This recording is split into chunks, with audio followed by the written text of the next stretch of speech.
আসসালামু আলাইকুম সবাইকে। এটা হচ্ছে আমাদের রাতের খাওয়ায়। রাতের খাওয়ায় আজকে কি খেলাম আপনাদের সাথে শেয়ার করছি।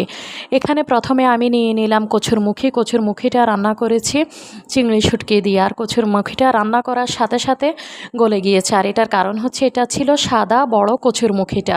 ছোট কচুরমুখীটা অত ভালো হয় না, যেটা সাদাটা বড়টা যেটা ভালো হয়। তো এখানে আবার দ্বিতীয়বার আমি নিয়ে নিলাম আরও একটু ভাত। এখানে নিয়ে নিয়েছি আমি খাসির মাংস দিয়ে বুটের ডাল দিয়ে রান্না করেছি। খাসির মাংসটা বেশ নরম ছিল, আর খাসির মাংসটার সাথে হাড় মিক্সড ছিল। তো আমি বুটের ডাল দিয়ে যখন রান্না করেছি এর সাথে দিয়ে দিয়েছি কয়েকটা আলু। তো খাসির মাংসটাতে হাড় থাকার কারণেই বুটের ডালটা দেওয়া। আর শেষ পর্যায়ে এখানে খুব সুস্বাদু একটা হাড় ছিল, যেটা খেতে খুব ভালোই লাগছিল।